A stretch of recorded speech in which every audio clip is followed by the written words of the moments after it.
setiap manusia itu kan ada fitrah untuk mencari Tuhan, mengenal Tuhan gitu loh. Nah, kira-kira itu orang Nusantara kuno itu mengenali Tuhan itu seperti apa gitu. Sedangkan kan kalau di Arab itu ya pada zaman Nabi Ibrahim itu kan ada pencarian Tuhan. Nah, gimana Nusantara kuno itu mengidentifikasi Tuhan itu seperti apa gitu, Pak Qasim? Mangga. Ya, begini Mas ya. Kalau kita melihat sejarah Arab secara keseluruhan, ya, itu memang bangsa-bangsa dari masa Sumeria kuno, ya, Sumeria kuno, Akadia, terus Mesopotamia, itu memang bangsa-bangsa yang untuk bisa membackup komunitasnya, itu memerlukan naungan yang namanya Tuhan. Jadi seperti itu. Jadi istilahnya menurut Karen Armstrong, ya, perebutan Tuhan itu terjadi selama 4.000 tahun. Nah, jadi dapat dibayangkan itu kan perebutan Tuhan itu. Karena dari tahun 3500 sebelum Masehi sampai tahun 500 Masehi, yaitu sampai kehadiran Nabi Muhammad. Jadi itu Tuhan ini dikalahkan ini. Sebenarnya tidak ada pencarian dalam arti konkret, tidak ada. Itu. Yang kalau toh ada orang mencari Tuhan itu para filsuf.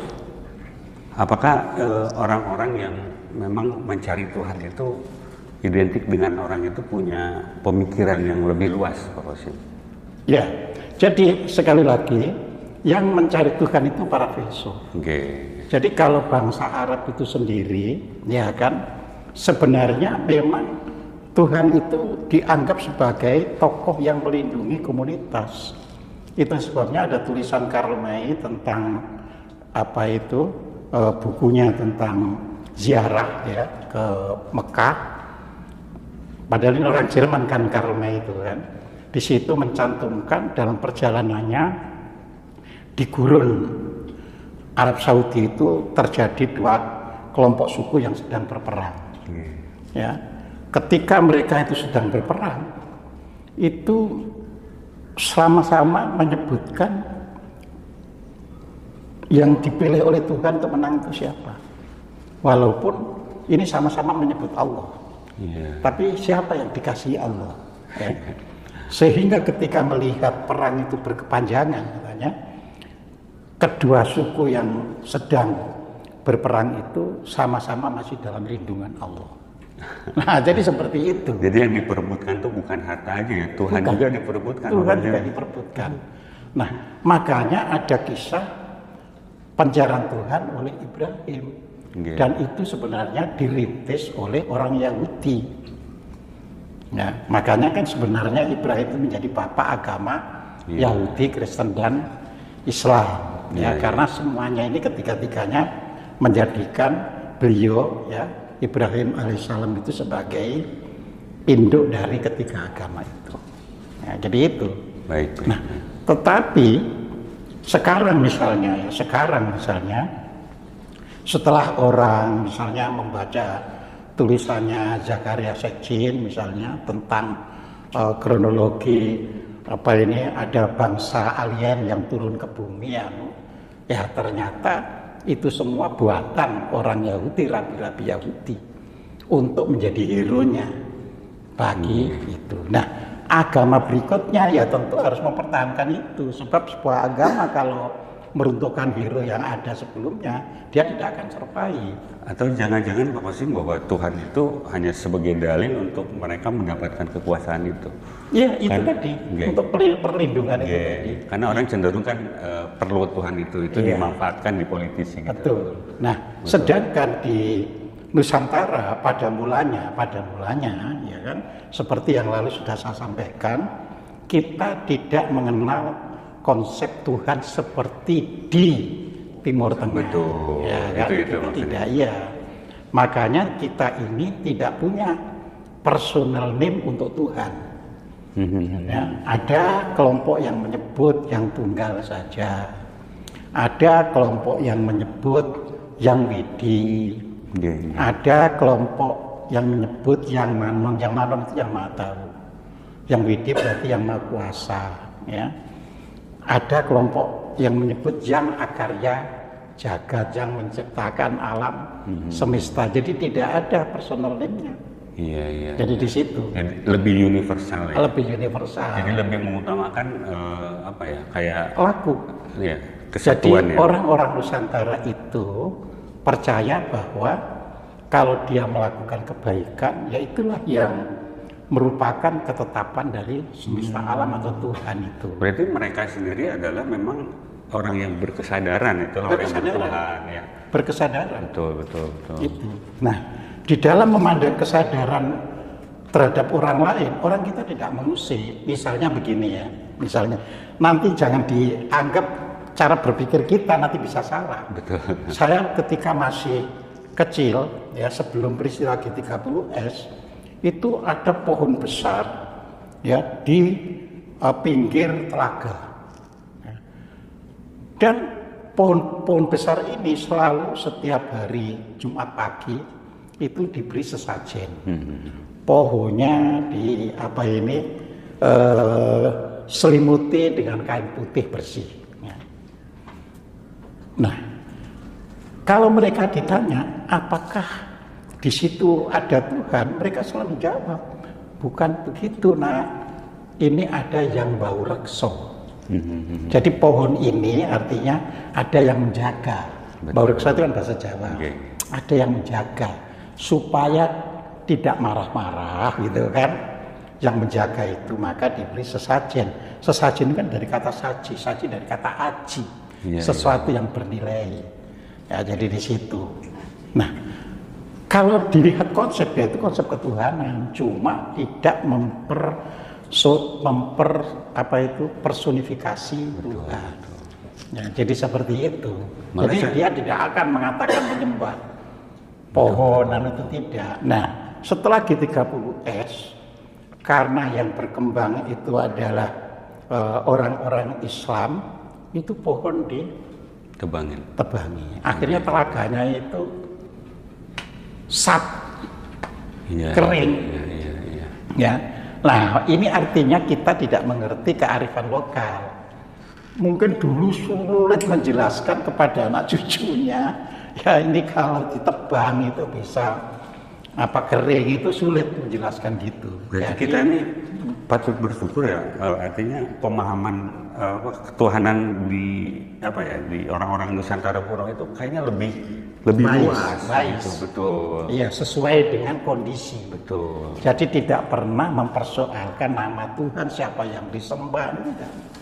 Tapi harus dijaga, itu jangan diusik loh. Keanekaragaman. Saling mendukung kita ya. Saling mendukung. Itulah. Jangan dikencingin loh itu. Ya, itu kan. Iya. Paham. Jadi dulu itu ditakut-takuti jadinya karena kan tidak ada yang bisa menjelaskan secara ilmu pengetahuan. Dan memang tidak bisa dijelaskan ya Pak ya. Ya, dan tidak bisa dijelaskan. Jadi begitu orang dikatakan nanti kalau kamu ngencingi itu maka alat kelaminmu bisa rusak misalnya ya. Nah itu kan akhirnya padahal tujuannya supaya tidak air kencing itu merusak. Ya dekat dengan tempat orang minum maksudnya. Dan saya melihat bahwa orang-orang dulu kita tuh menggambarkan Tuhan itu penuh kebijakan, keharmonisan. Betul. Beda bukan Tuhan yang menghukum. Ya. Seperti itu. Nah di kemudian hari itu kan proses juga. Ya di kemudian hari itu menyebut Tuhan itu berproses. Ya. Jadi keadaannya itu pertama-tama itu disebut sebagai yang dharma. Dharma itu artinya kebajikan. Betul. Artinya di alam ini sebenarnya ada yang mengatur kebajikan itu. Nah, namanya embu kan gitu kan. Tapi ada ya. Nah, dalam perjalanannya karena orang itu tidak melihat sosoknya, maka itu disebut taya. Taya itu bahasa Jawa artinya kosong. Iya. Maka disebut jang taya ya. Istilahnya jang kosong. Jadi tidak kelihatan ada, tapi faktanya itu ada. Kosong tapi isi gitu ya. Kosong tapi isi. Isi tapi kosong. Jadi orang Nusantara kita udah paham itu. Sangat paham itu. Ya, kan? Jangan-jangan apa ya, pemahaman tentang Tuhan itu kan menunjukkan ke apa ya, peradaban yang lebih maju. Betul. Dan lagi Mas, ya, dalam proses sejarah itu kan harus dilihat dari buku. Ya, buku-buku yang ditulis itu misalnya Saracentini saja menyebut Allah itu ya kayak pelit sekali. Artinya lebih banyak menyebut yang Sukma, yang Widi, yang Manon, yang apa ini tunggal, pokoknya istilahnya itu kata Allah itu jarang sekali disebut dalam sekian ratus halaman, mungkin baru satu disebut. Nah, jadi seperti itu ya. Kamus ya, sampai dengan kamus yang ditulis tahun 1935 itu tulisannya W.S. Purwadharmita ya, itu baru dicantumkan Allah dengan penjelasan Tuhannya pengikut Muhammad. Tuhannya pengikut Muhammad. Didefinisikannya seperti itu ya. Iya. Lah itu 1935 loh ya, belum 100 tahun yang lalu. Iya. Artinya kan secara apa ini harian gitu ya tidak biasa, tidak common gitu loh. Kalau kamu saja sampai nulis seperti itu. Iya. Islam misalnya ditulis ya agama yang dibawa Muhammad. Jadi seperti itu. Iya.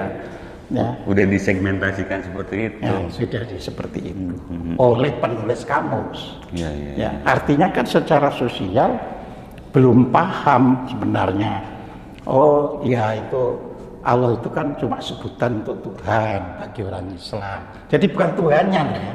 Ini kan ditulis Allah adalah Tuhannya orang yang mengikuti Muhammad. Bukan orang Islam, orang yang mengikuti Muhammad. Dapat dibayangkan itu ya. Jadi proses itu memang cepat perubahan-perubahan itu karena ini dibahas politik kan. Iya, ada politik itu 10 tahun saja bisa mengubah situasi yang kemarin yang nggak ada jadi ada. Iya. Ya, jadi seperti itu. Jadi Tuhan yang dipolitisi ya. Iya, politisi. Masya Allah, baik, makasih, jelas banget Pak Qasim. Lanjut ke pertanyaan selanjutnya, tolong dijelaskan tentang apa itu pranawa dan pranawa pramana dalam kehidupan. Oh ya, jadi begini Mas, orang hidup ini perlu energi. Kalau orang Barat yang menyebut mula-mula ya butuh energi gitu saja, tapi energi itu tidak dibagi ya. Jadi terus barulah ada orang-orang Barat yang meditasi, yang ikut apa itu tai chi, ikut wai tangkung, ikut apa itu cikung dan sebagainya ya. Maka di situ ditanya, untuk apa itu? Untuk bisa mengumpulkan chi. Jadi seperti itu kan. Orang Jepang Reiki kan tujuannya untuk bisa mengambil ki dari semesta. Ya. Jadi Rei itu semesta, ki itu chi. Tapi orang Jepang membacanya ki. Ya. Nah, di Jawa sejak lama sudah dibuat klasifikasi. Jadi kalau itu daya yang bahasa Arabnya itu haula, kan adalah haula wala quwwata illa billahil azim. Ya tiada daya dan kekuatan kecuali milik Allah ya, yang maha luhur, maha tinggi ya. Nah, di sini daya atau haula itu adalah energi yang paling kasar. Energi dasar atau bagaimana? Yang paling kasar itu yang? Ya paling kasar itu artinya hanya bisa digunakan lewat tenaga dengan suplai makanan dan minuman. Betul. Jadi kalau kita itu makan sebenarnya itu untuk mengisi daya. Makanya kalau orang itu lagi lapar dia bilang, aku makan dulu soalnya sekarang aku nggak berdaya ini. Nah, jadi dia bukan mengatakan tidak punya kekuatan, tapi dia tidak berdaya. Ya, karena ini diperoleh dari makan dan minum, sehabis dikeluarkan sebagai tenaga ya hilang. betul. Dia harus diisi makan dan minum lagi. Dan itu harus berkelanjutan. Makanya energinya kasar ya. Ya, makanya disebut kasar. Yang lebih halus itu orang Jawa menyebut permana. Dan ini yang bisa disamakan, artinya bisa disamakan ya dengan Ci bagi orang Cina atau Prana untuk orang India. Ya betul. Kan ada Prana itu orang India.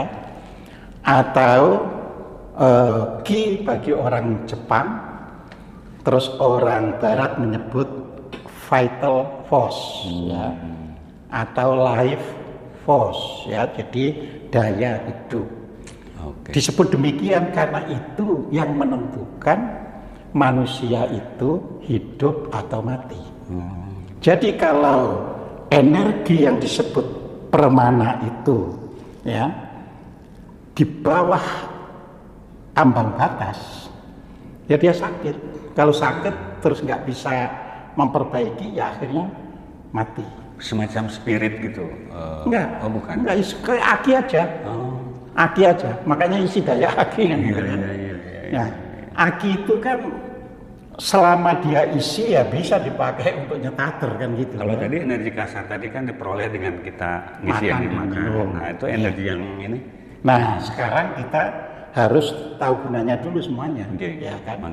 Jadi permana ini untuk satu menentukan hidup mati. Ya. Kalau jadi di dalam tubuh kita ini, kalau di dalam bahasa fisika itu punya tangki permana. Punya tangki permana. Jadi kalau tangki ini rusak, ya maka permana nggak bisa masuk, mati orang. Iya. Misalnya, ya orang itu ketabrak, itu kan alat-alat yang bisa mengisi permananya itu pada rusak kan. Nah maka orang itu mati. Iya. Tapi kalau permana itu masih sangat besar, ketika ada kecelakaan dia selamat sendirian. Banyak betul. Banyak ada yang tiba-tiba itu ya celaka tapi dia nggak apa-apa. Nggak apa-apa. Berarti itu dia ada. Permananya tinggi. Iya. Jadi gitu. Nah, permana itu ya kan sesuatu energi halus yang gampang masuk tapi gampang hilang. Daya masih lumayan. Kalau daya itu makan sekarang gitu, terus gak makan lagi sampai besok masih. Ya masih ada ya. Ya masih ada. Kalau ini betul-betul hilang. Secepat itu. Secepat itu. Ya. Kita ambil contoh. Begitu orang itu marah, emosi, langsung dia hilang permananya itu. Makanya nggak bisa mikir, nggak bisa. Benar. Iya, apa itu panik dan sebagainya. Nah, jadi permana itu gunanya itu tadi kan pertama untuk menjaga kehidupan itu pertama. Yang kedua itu adalah untuk menstabilkan pikiran, hati. Jadi kalau permana kita banyak, hati kita tenang. Tapi kalau permana kita itu menurun, gundah. Menarik sekali Pak Wasim. Jadi kalau ada orang ya tidak tahu sebabnya terus gundah, berarti permananya lagi turun. Iya. Kalau turunnya sudah di bawah ambang batas ya sakit. Nah, cara isi ulangnya Nanti itu loh. Udah sabar. Jadi selain hidup tadi untuk mikir, untuk menjaga batin supaya tetap tenang. Betul. Ya, hati tidak resah, itu semua permana, ya kan? Nah, termasuk juga untuk kekuatan itu sendiri. Makanya orang puasa, ya kan? Itu meskipun nggak makan, lebih kuat daripada orang yang. Ya benar. Nah, karena ketika puasa materialnya kita kurangi, yang masuk itu energi. permana. Masya Allah. Nah, itu. Jadi salah satu untuk dapat permana adalah puasa. Makanya orang Jawa dulu kalau masalah puasa hobi udah. Betul. Ya, ini salah satu. Ya kan? Nah, permana juga bisa kita biarkan masuk ketika kita relaksasi. Makanya orang yang relaksasi gak gampang, dia bingung, gak gampang panik, gak gampang Penting lagi ngecas itu. Iya. Betul. Itu permana masuk. Tanpa kita harus masuk tanpa. Seperti relaksasi saja masuk. kita sadar itu masuk, indikatornya gimana Pak? Tenang. Tenang. Hmm. Oke. Jadi begitu orang loh kok tambah tenang, ya berarti masuk dia. Jadi pertama puasa, Betul. kedua relaksasi, ya. Ketiga melalui hal-hal yang kita lakukan dengan tulus baik. Misalkan saya ngomong baik-baik, ya. Saya tidak memarahi orang, tidak itu. Kalau toh saya tahu ada orang itu kok kurang tepat, kita lebih baik membimbing.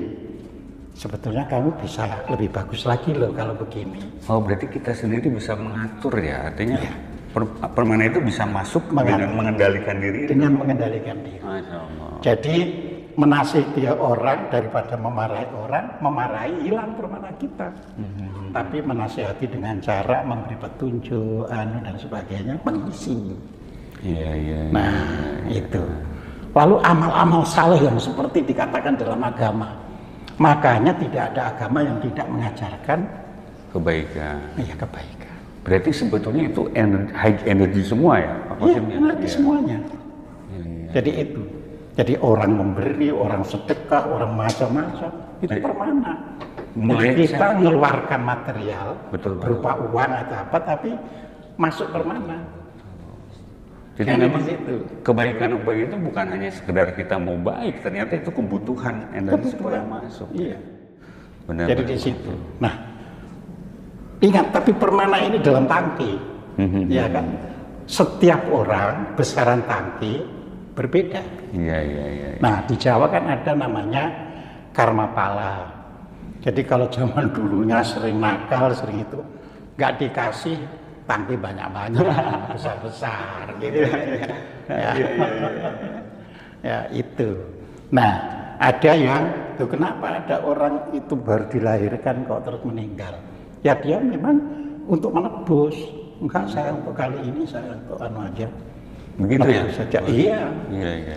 Nah, makanya jangan heran kalau kita di Islam kan hadis Nabi kan, apabila ya orang yang memiliki anak kecil-kecil terus meninggal lalu ikhlas, maka akan dibangun rumah di surga. Masya Allah.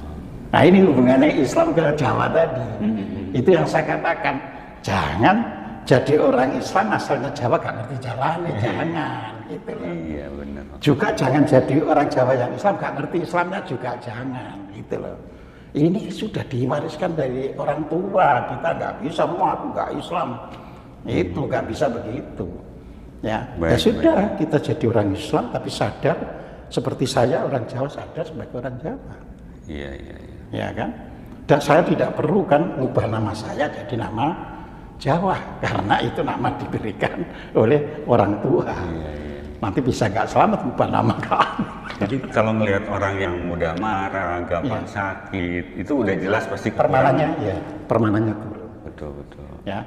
Makanya orang petinju ya, ketika dia berlatih dengan serius itu bukan hanya dari makanan loh ya. Fokus pikiran itu juga memasukkan permana. Oh. Fokus pikiran itu. Iya. Ya.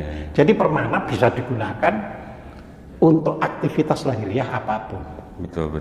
Tapi kalau dia terus marah dan sebagainya, ya, emosi, permana hilang. Makanya kayak apa itu masih ingat kan Mike Tyson yang hebatnya begitu. Iya. Satu kali pukul sudah KO, ya.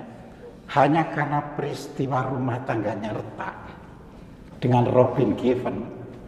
Mukul pun nggak akan. Berarti dia mengalami kebocoran energi itu ya. Gara-gara hanya emosi kan. Gara-gara emosi. Ya. Makanya di perusahaan-perusahaan yang maju, ya kan, menyaring orang untuk jadi pimpinan itu salah satunya adalah ya kemampuan untuk menahan diri. Benar. Salah satunya. Ada tes psikologi gitu ya. Seperti orang dikasih izin untuk megang pistol. Betul. Bayangkan kalau emosi ya Pak ya. Iya. Ada kebocoran itu kan betul semua. Nah, jadi di situ. Masya Allah. Nah, jadi artinya jangan khawatir permana hilang selama kita selalu melakukan hal-hal yang baik. Kalau capek jangan mengeluh. Mengeluh itu wis capek permananya hilang. Bisa nggak Pak Qasim dibedakan mungkin bahasa sederhana saya? Pranawa itu semacam apa ya? Permana dulu. Ya, permana itu bahasa sederhananya seperti apa Pak Qasim? Enggak, permana itu bahasa Jawa. Bahasa Jawa. Artinya sebenarnya halus sekali. Halus sekali. Halus sekali. Iya. Nah, sesuatu yang halus kan gampang masuk, Mas. Benar. Tapi juga gampang keluar. Iya. Jadi seperti itu, ya kan? Nah, jadi permana inilah yang kita tuntut dengan cara kita berlaku baik, bersikap baik, ya ditanya juga jangan gusar. Betul. Kita boleh ngomong keras itu karena kadang-kadang kalau kita agak keras kurang didengar orang, ya kan? Tapi bukan ada kemarahan ya. Jadi ngomong keras hanya supaya semuanya bisa dengar. Gak apa-apa. Tapi kalau sudah aku marah ini ngomong keras ini, nah permana hilang. Ya Allah. Udah masuk dan udah keluar. Iya, seperti permana hilang. Saya ngajar di kelas selalu dengan suara keras karena supaya yang paling belakang juga dengar, gitu kan. Jadi tidak ada intensi untuk memarahi atau apa. Yang di situ. Makanya di badan jadi fit meskipun ngajar seharian. Iya. Ya.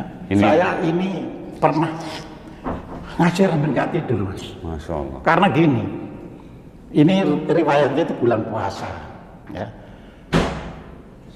Ada pengajian jam 8 pagi, ya. Di tempat lain minta habis sholat zuhur, pindah. Masya Allah. Di tempat lain lagi minta kultum maghrib, pindah. Ya. Jadi saya itu sampai ganti baju di mobil. Berarti tangki Pak Qasim penuh banget, Pak. Nah, itu dari maghrib itu ada yang minta pengajian setelah sholat raweh. Oh, ini pengajian lama. Jadi karena setiap habis sholat raweh itu kan orang datangnya juga lambat. Jadi mulai ngisi ngaji itu Mas jam 10. Karena habis raweh itu kan baru jam 8 atau setengah 9. Iya. Jadi ngobrol sampai itu. Masih mampir dulu ke rumahnya, belum kesini jam 10 mulai jam 12 selesai. Iya.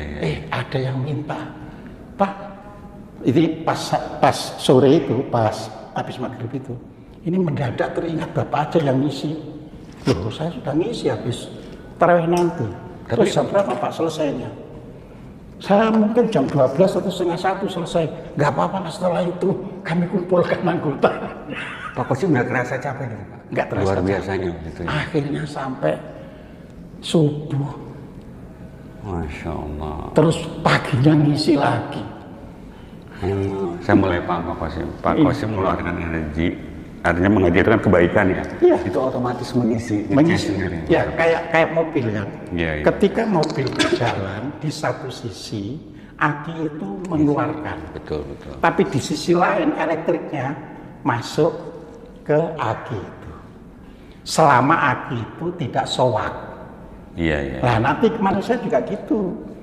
Kan ada expired date, istilahnya mengapa manusia bisa mati. Karena ini ada expired date-nya, tangki permananya itu. Jadi kalau tangki permananya itu sudah expired date, diisi ya nggak bisa. Iya. Terus apa itu? Nggak rugi enggak, karena inilah kebijakan Tuhan. Jadi ketika orang melakukan yang lebih halus lagi, itu yang masuk energi pranawa. Oh, itu lebih halus lagi, Pak? Lebih halus lagi. Seperti apa Pak Qasim? Maksudnya? Kalau di Al-Quran itu kan gini, Nabi itu dikasih, kan sudah ada, setiap orang itu kan sudah ada ruhnya. Kayak Nabi Isa kan sudah punya ruhnya, tapi kan dikatakan wa ayyadnahu min ruhi. Jadi ruh yang sudah ada itu ditambahin ruh lagi. Ruh dalam ruh gitu ya? Ruh dalam ruh. Apa tuh Pak Qasim namanya itu ya? Ruh dalam. Itu tadi kalau di kita pranawa. Tapi kalau di Islam disebut Ruhul Kudus. Ruh atau Ruhul Amin. Iya. Jadi itu kan hanya istilah. Tapi kita sudah punya namanya pranawa. Jadi kalau seandainya ini bocor, kan? Kayak orang mubalik itu kan masih terus yang permana itu ya, kan? Permananya. Ya tapi ini bocor, ya kan? Jadi dia terus menjadi pranawa. Karena ini sudah nggak bisa. Lah pranawa itu untuk apa? Nah kan gitu. Pranawa itu fungsinya kalau kita masih sehat, ia berfungsi untuk apa itu melahirkan cinta kasih. Jadi ada orang yang mencintai, mengasihi orang tanpa pamrih. Itu karena pranawanya, bukan karena permananya. Iya. Kan ada orang itu. Ada orang ngasih orang itu nggak pernah mikir. Itu pranawanya mas. Nggak bisa kita tiru itu. Kekuatannya itu jauh lebih dahsyat atau gimana Pak Qasim? Iya. Pengaruhnya itu lebih dahsyat. Dia bisa melakukan sesuatu tanpa mikir lagi sudah untuk kebaikan itu. Ada orang nolong orang tanpa mikir. Sudah netral aja, sudah netral. Berharap kembali atau apa? Iya enggak. Jadi enggak supaya ada balas budian itu enggak. Nah itu namanya pranawa. Iya. Nah terus sekarang bagaimana dapat pranawanya kan? Nah gitu, itu kan? ya Pak Qasim. Pranawa itu satu diperoleh karena kelebihan permana. Jadi tangki tadi kan sudah penuh, tapi kita masih melakukan kebaikan. Nah itu disimpan di mana Pak? Itu ada apanya? tempat lagi? Iya, lain tempat kan masuk ke tangkinya pranawa. Wih, tangki khusus ya. Nah, bedanya tangki pranawa itu nggak bisa turun. Kalau sudah masuk ya sudah. Ya, jadi tidak bisa downgrade. Iya, nggak bisa downgrade. Kapan kapasitasnya udah tinggi. Iya, kapasitasnya sudah tinggi. Ya, jadi satu dari kelebihan permana kita. Makanya diserukan dalam agama kan. Melakukan amal saleh itu jangan dihitung-hitung. Iya. Setiap saat bisa dilakukan. Nah itu diisi. Nah itu satu. Yang kedua kan kita itu juga berlatihan. Melatih untuk bisa ikhlas. Jadi begitu kita ini sudah bisa melupakan sesuatu, kita enggak lagi ada perasaan ini itu, ya itu jadinya pranawa. Jadi di situ. Ada kemungkinan bocor lagi nggak Pak Qasim? Enggak, kalau pranawa kan udah sudah ya. Udah mandiri. Ya misalnya kita gini kan, kita ini dibully orang, tapi kita tidak kita sudah berlatih tadi kan. Betul. Sehingga kita tidak lagi punya rasa sakit hati kepada yang bully. Nah itulah pranawa. Kalau dalam bahasa hadis kan itu kan orang Islam kan. Kalau kamu digunjing orang tapi kamu tidak melayani, maka pahalanya dia masuk ke kamu kan gitu kan. Itu termasuk kesadaran nggak Pak? Level Loh, iya kesadaran itu kan itu tadi harus ditumbuhkan dari permananya tinggi dulu. Full baru masuk ke situ ya? Iya baru masuk ke situ. Nah kalau permana kita konstan tinggi kan segala laku baik kita jadi pranawa terus. Iya. Nah kalau sudah gitu jadi kiai pun mas ya tidak pernah punya rasa bersaing atau dengki dengan kiai yang lain. Luar biasa ya.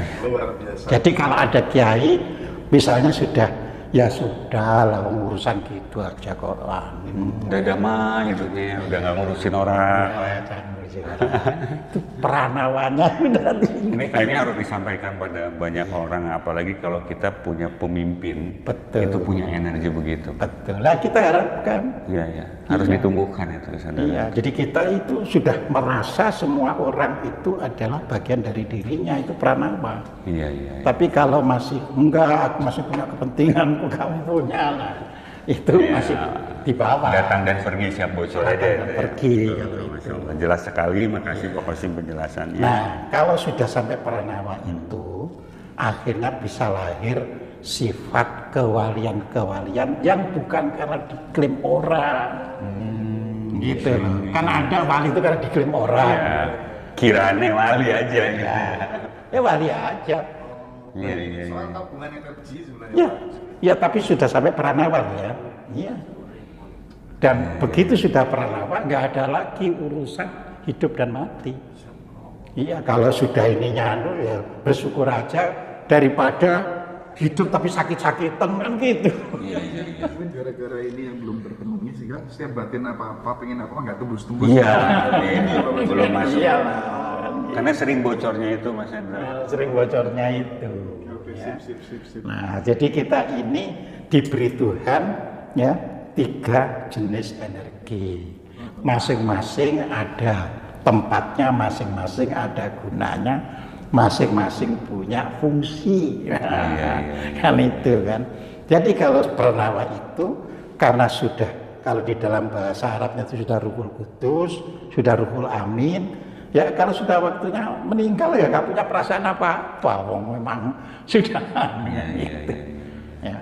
Makanya orang Jawa itu selalu bilang kan, usahakan ya kalau meninggal jangan sampai megap-megap, ya, biar langsung keluar lewat ubun-ubun kan gitu kan.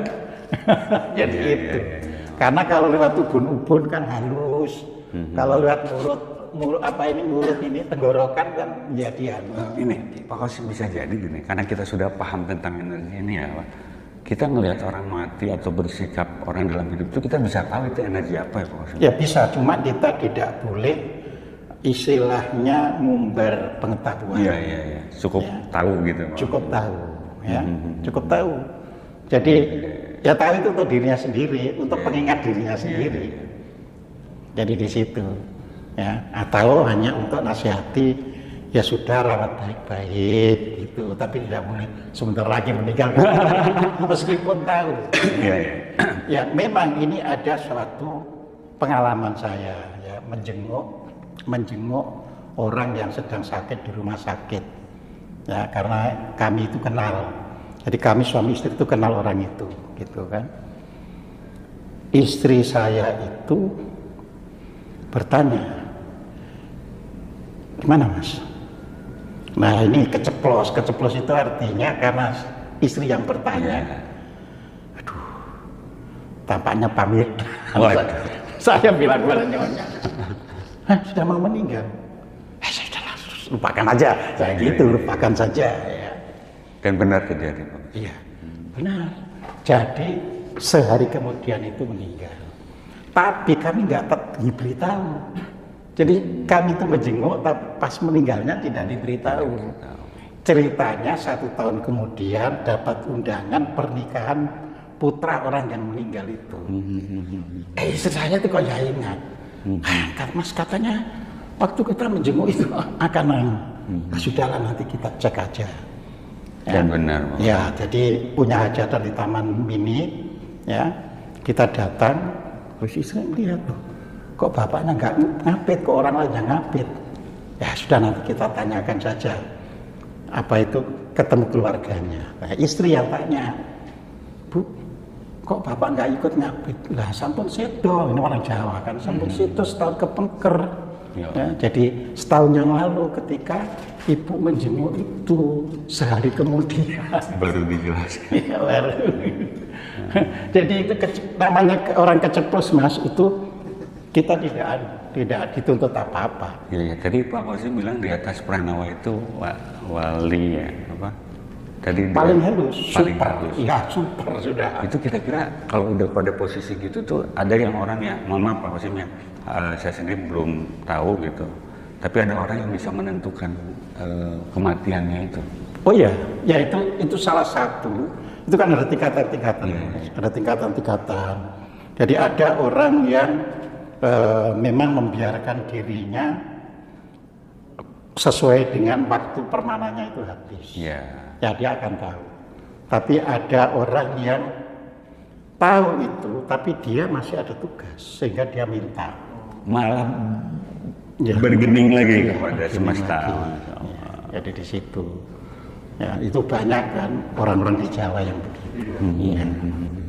Masya Allah. Jadi itu. Luar biasa Pak Qasim penjelasannya, cukup detail sekali. Izin lanjut ke pertanyaan selanjutnya Pak Qasim. Ini dalam Islam ini kan ada pemahaman tentang Lauhul Mahfuz. Ya artinya seolah-olah bahwa takdir itu sudah tertulis di situ gitu loh Pak Qasim, bahwa sudah semacam sudah ditakdirkan seperti itu. Nah, pandangan Pak Qasim itu tentang Lauhul Mahfuz artinya bukan dalam pandangan Islam ya, kita dalam pemahaman Pak Qasim, syukur-syukur bisa dalam pemahaman Nusantara gitu. Itu seperti apa Pak Qasim? Iya, gini. Jadi kan kalau orang Jawa Nusantara ya kan semua itu ya kan tidak tercipta dalam pengertian tanpa aturan. Yeah. Jadi semua itu dicipta beraturan. Nah, penciptaan awal loh ya, sebelum dikenai karma pala itu, itulah yang disebut kondisi kalau dalam Islam di Lauhul Mahfuznya. Terprogram, tercatat. Ya, gitu. Sudah terprogram. Ya. Nah, di dalam Islam sendiri kalau kita lihat di Al-Quran, itu kan tidak hanya terbatas di Lauhul Mahfuz, itu harus turun dulu ke yang disebut Kitabul Mubin. Ya. Nah, di Kitab Mubin itulah yang dikatakan di dalam surat apa itu surat 6 ya ayat berapa 61 bukan 61 surat 10 ayat 61 ya, yang apa itu jika daun gugur sekalipun ya Tuhan mengetahui. Nah, ini itu di Kitab Mubin itu adalah hak yang diberikan kepada orang untuk memproses sebenarnya. Bergening tadi ya Pak. Iya. Misalnya gini, karena dia menjaga kesehatan itu, tentunya umurnya akan lebih panjang. Jadi ada free will-nya di situ. Itu di Imamul Mubin. Ya. Karena sudah turun. Betul. Gitu. Istilahnya itu sudah turun dari langit. Tapi kita masih gaib sifatnya. Tapi kita bisa ya. Jadi di situ. Nah, kemudian ya kan kadang-kadang kita ini masih ada rancangan, ada apa itu pemikiran akan misalnya aku tak mau ngasih ini, melakukan ini dan sebagainya, ya kan? Tapi terus belum apa itu selesai, ininya sudah ini meninggal, ya karena orang itu kan punya fokus, misalnya ya para tokoh seperti Einstein itu kan pekerjaannya kan fokusnya itu ke fisika. Betul. Sehingga bisa saja dia tidak melihat sisi yang lain, yaitu kapan dia itu meninggal. Ya, karena energinya digunakan untuk fokus di fisikanya. Pengetahuannya itu ya. Terus tiba-tiba sudah kosong permananya, jadi meninggal. Ya. Nah, itulah yang disebut di surat Yasin disebut Imamul Mubin. Ya, jejak-jejak mereka itu ya kan sudah tertulis. Jadi jejaknya tertulis. Nah, nanti bisa saja ilmu pengetahuan itu membongkar apa yang dipikirkan oleh orang-orang pintar. Nah, kalau kita sudah bisa sampai ke sana, ya kita bisa lebih maju dari negara lain. Jadi karena kita sudah menjalankan yang disebut memotong ya kompas ya. Iya. Ada jejak-jejak digital ya. Ada jejak-jejak digitalnya masih di pikiran. Gitu. Lampu ini kan nggak ditemukan begitu aja Pak Qasim ya. Artinya ada proses, ada jejak pengetahuan itu yang akan diteruskan oleh yang lain gitu ya. Yang lain. Jadi di situ. Jadi ada Lauhul Mahfuz, ada Imamul Mubin, ada Kitabul Mubin, ada Imam Mubin. Imam itu berarti sudah di depan. Itu jejak-jejak. Nah, orang Islam harus sampai ke sana. Nah, kalau di Jawa ya sudah diberitahu kan, ya tidak ada yang sekarang ada itu, ya itu tidak tertulis di sekitar kita. Cuma kita bisa baca alamatnya atau tidak. Kan itu yang orang Jawa. Ya, makanya ada gunung kapan meletus. Itu kan ada ilmunya Pak ya. Ada ilmunya kan. Nah, kadang orang melihat bahasa takdir itu cuma seolah-olah hanya menerima saja Pak Qasim. Oh iya, itu sebenarnya baik Islam maupun Jawa tidak punya konsep takdir apa adanya itu. Karena kalau di dalam agama Islam itu dibantah pada surat Satu ya, surat 10 ayat 44. Yang kedua, surat 53 ayat 39. Ya. Dalam surat 53 ayat 39 itu dikatakan tidak seorang pun mendapatkan kecuali apa yang telah diusahakannya. Nah, kalau ada takdir itu nggak berlaku. Oh gitu Pak Qasim. Lah, kan tidak seorang pun mendapatkan kecuali apa yang telah diusahakannya, bukan diusahakan Tuhan kan, telah diusahakan orang itu. Berarti ada hubungannya dengan ini hakikatnya hari hisab tuh. Iya. Iya, itu seperti apa Pak Qasim? Tolong dijelaskan juga. Nah, itu tadi kan ketika kita itu melakukan sesuatu, ya kan, pasti ada result. Result itu adalah buat sekarang. Nah, sekarang kita ini hidup itu kan result dari masa lalu. Iya. Makanya hidup itu kan merupakan kontinuitas, hanya ganti casing kan. Iya. Hanya ganti casing. Artinya pengetahuan dan jejak-jejak itu bisa nggak itu dikatakan semacam reinkarnasi juga Pak? Iya. Dalam pengetahuan itu. Betul. Iya, Cuma kan kalau orang itu disebut sebuah kata, ini yang disebut orang reinkarnasi, bisa menyangkal realitasnya daripada kata itu. Iya, betul. Menarik sekali Mas. Makanya saya itu sering menghindari kata, jangan, kata itu kan asumsi orang, kata itu beda-beda. Konsep orang. Ya. Jadi orang menyebut ada Allah, ada tidak ada Allah, itu kan cuma konsep. Tapi kan realita itu faktanya ada kan itu kan. Nah, kita harus mendidik generasi ke depan itu bisa melihat realita dan akhirnya mengubah realita itu menjadi realita yang lebih baik. Itu yang harus kita usahakan. Iya. Ada free will kitanya di situ. Free will kitanya di situ, gitu loh. Iya. Betul. Masya Allah. Kan kita diberi. Ya. Ini ada kaitannya juga dengan pertanyaan selanjutnya ya. Ada free will di situ, Pak. Yeah. Ini orang berpikir cenderung bahwa keberlimpahan itu katanya memang kalau kita ingin berlimpah, kita harus melepas gitu loh. Kita tidak boleh ada bahasanya keinginan gitu loh. Tapi di sisi lain kita justru perlu itu keinginan itu gitu loh untuk keberlimpahan. Jadi seperti paradoks gitu. Nah menurut Pak Qasim keberlimpahan yang benar itu seperti apa Pak Qasim? Apa memang harus kita tuh melepas tanpa mengharapkan atau mengharapkan dulu gitu Pak Qasim? Bukan begitu Mas. Keberlimpahan kan sama dengan kekayaan. Iya. Kalau orang sudah kaya Iya. kan dia tidak perlu menginginkan. Nah itu. Dia tinggal apa yang diperlukan. Karena sudah ada ya. Karena sudah ngapain ada. menginginkan lagi? Ya. Dia tinggal memerlukan saja. Aku perlu ini. Iya. Kalau ingin masih harus mikir-mikir caranya gimana, kan gitu. Ya. Nah, kita sebenarnya ya kadang dalam kondisi tertentu, ya itu keberlimpahan itu ada pada kita itu tadi kan. Kita ini kan kadang-kadang berbuat baik pun kita lupa. Maksudnya kita sudah berbuat baik tapi kita lupa yang kita kerjakan itu, ya kan?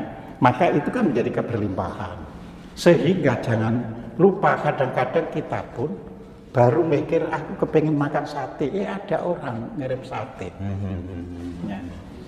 Dia nggak pakai kepengen cari-cari ternyata. Itu keberlimpahan itu kan bukan harus ada alasan kita ada dulu, itu mental ya Pak. Mental. Yang akhirnya nanti itu menarik keberlimpahan itu. Keberlimpahan. Jadi selama kita itu menjadi wadah, istilahnya wadah bagi energi yang diberikan oleh Sang Pencipta, ya kan? Ya udah semuanya sudah ada di situ. Iya. Karena ini ada orang yang ya sebagian yang tidak menerima katanya. Kita ingin berlimpah tapi kita kan masih harus melepas gitu loh. Keberlimpahan itu orang berpikir kadang ya harus menerima aja tanpa ada keharusan melepas. Bukan melepas atau itu kan berarti belum dia berlimpah. Nah itu. Ya dia masih punya pikiran-pikiran. Seolah aja berlimpah. Nah, iya, seolah aja berlimpah. Kalau memang sudah berlimpah, ya ngapain ngarepin ya? Iya nggak menginginkan sesuatu kalau lagi perlu. Ada. Dulu Mas, saya ini memberitahu sama istri ini. Ya, hidup ini ya kalau orang mendahulukan keinginan bisa merugikan dirinya. Misalnya tadi kan saya itu bekerja 17 tahun mobil dari perusahaan. Kalau saya itu menginginkan, itu kan kalau nggak tercapai bisa rugi. Iya. Ya kan, kalau sudah ingin, akhirnya begitu pensiun nggak bisa beli kan rugi. Tapi kalau ya sudahlah, yang penting kita itu melakukan semuanya yang terbaik yang bisa kita lakukan. Terbaik tapi bisa kita lakukan. Ya, kalau memang di kita ini diberi, nanti akan gampang ada. Otomatis ya. Otomatis. Iya. Ya. Maka saya sering jangan bermimpi beli Mercy, tapi bekerjalah dengan baik. Nanti kalau ada uang dan cukup beli Mercy, langsung aja beli. Iya. Daripada aku bekerja ngumpulkan ini supaya nanti bisa beli Mercy, nanti ya. kecewa. Dan itu hanya menarik kekurangan terus, Bapak. Iya, menarik kekurangan terus. Betul. Mengapa bangsa ini masih belum bisa menghilangkan korupsi, Mas? Ya karena itu tadi, masih merasa kurang terus. Padahal sudah dikasih banyak. Gitu loh. Kan jadi pejabat-pejabat itu sudah dikasih banyak. Iya, nyambung ya. Tapi masih kurang. Ingin pejabat lagi gitu. Maksudnya. Nah, ini nyambung sama ada pertanyaan titipan nih Pak Qasim, nyambung barusan karena berbicara ini tentang ini pemimpin gitu. Ini fungsi dari wakil presiden itu apa, Pak Qasim? Iya, kalau berdasarkan ya undang-undang, jadi Undang-Undang Dasar 45, ya secara fungsi struktural ya tidak ada. Ia hanya penjaga serv. Jadi istilahnya pemain cadangan. Ya, itu undang-undang. Jadi memang pemain cadangan. Ya. Tidak jadi, memiliki tanggung jawab apa sih itu? Apanya? Wakil itu. Enggak, kan sejak tahun 1545 kan memang ya presiden itu yang punya tugas, ya kerjanya kan dikatakan presiden dibantu oleh para menteri. Bukan wakil. Bukan wakil. Wajar dari Jadi wakil itu memang cadangan. Dan cadangan itu untuk bernegara diperlukan. Iya. Karena apa? Karena kan dalam kondisi tertentu kan belum tentu umur presiden itu bisa sampai 5 tahun. Betul. Nah di situ tetapi ada etika, Mas, di dalam suatu kekuasaan itu.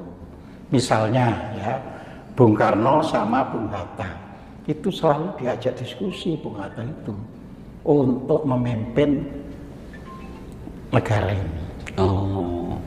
Nah walaupun itu ada catatannya Bung Hatta, walaupun seringkali Bung Karno tidak mau menerima apa yang disampaikan. Ya mungkin hanya pembanding aja, pengen tahu kali ya pendapat gitu wakilnya kan. seperti itu. Ya. Nah makanya karena untuk hal yang dipandang penting tentang politik pada waktu itu, Bung Hatta memberikan pandangan yang kalau model Bung, kalau nyebut itu kan antar Bung itu, ya kalau model Bung itu caranya berpikir seperti itu, yang terjadi di Indonesia bukan persatuan tapi persatuan. Dan ternyata benar. Iya. Nah, tapi kalau Bung tidak bisa menerima, saya mohon izin untuk mengundurkan diri dari wakil presiden. Tapi saya tetap memberikan masukan buat Bung. Jadi gentleman-nya itu seperti itu. Nah, itu belum ada yang niru berikutnya gitu loh, Mas. Ya. Jadi itu etiknya gitu loh ya. Nah, kalau orang peraturannya saja berdasarkan undang-undang ya nggak ada. Memang sudah di situ dikatakan ya presiden dibantu oleh para menteri. Sudah jelas. Ya. Di dalam struktur itu ada yang tidak ada, tapi dibuat ada, tapi tidak masuk undang-undang dasar. Contohnya Menko. Menko itu tidak ada di undang-undang dasar. Nggak ada, Pak. Nggak ada. Kan tadi presiden dibantu oleh para menteri. Iya. Jadi menteri itu sudah jabatan tertinggi di bawah presiden. Iya. Nah, tapi mungkin presiden kita itu mulai zaman akhir Pak Harto kan itu menggunakan apa mungkin beliau sudah sepuh pada waktu itu, ya sudahlah yang ini dikoordinasi oleh ini, dikoordinasi oleh ini. Sebenarnya nggak perlu kalau kita sudah punya menteri-menteri yang jagoan. Iya benar. Ya, menteri yang hebat, kualitasnya baik, lahir batin, ya nggak perlu. Soalnya apa?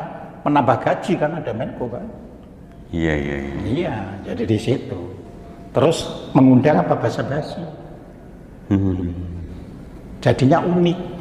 Ya, misalkan begini kan, apabila presiden berhalangan, ya, yang tidak bisa lagi dijalankan oleh wakilnya, jadi presiden berhalangan, wakilnya pun nggak bisa menjalankan, maka, ya kan, pemerintahan dipegang oleh Menhan, Menteri Luar Negeri, Menlu, dan Mendagri. Dipegang oleh itu. Lah kan jadi aneh, kalau Menko di atas Menhan kan aneh. Pun yang jadi itu Menhannya. Iya. Gitu loh ya. Itu hanya ada di Indonesia aja Pak Qasim, kejadian begini. Oh iya. Sama, presiden itu disebut juga di dalam Undang-Undang Dasar adalah Panglima tertinggi ya untuk Tentara Nasional Indonesia. Jadi Panglima tertinggi. Tapi masih butuh Panglima TNI. Ya. Panglima tertinggi masih butuh Panglima TNI. Panglima TNI. Jadi seharusnya itu Kasat langsung bertanggung jawab ke Presiden, Kasau bertanggung jawab ke Presiden, Kasal bertanggung jawab ke Presiden. Sebenarnya begitu. Ya. Baik. Makasih Pak Qasim. Ini mungkin pertanyaan yang terakhir aja. Ini Pak Qasim, kami ingin tahu dari arti dari Sabdo Palon Noyo Genggong ya. Itu seperti apa Pak Qasim? Mohon dijelaskan. Iya, kan gini Mas. Sabdo Palon Noyo Genggong itu di dalam apa itu sastra itu kan istilahnya kisah. Ya. Tapi kita secara realitas sejarah ya tidak menemukan secara realitas sejarah. Ya. Tapi di kisah-kisah, di babat-babat itu diadakan. Sehingga bisa saja Sabdo Palon Noyo Genggong itu sebagai semacam perumpamaan. Jadi karena sabdo itu kan sabda, ya kan. Nah palon itu dari kata palu. Jadi artinya sabda yang dipakukan. Jadi sabda yang diundang-undangkan yang harus diimikan, ya kan. Nah Naya Genggong kan dari kata Naya Geng, Gong. Jadi Naya Genggong. Ya kan?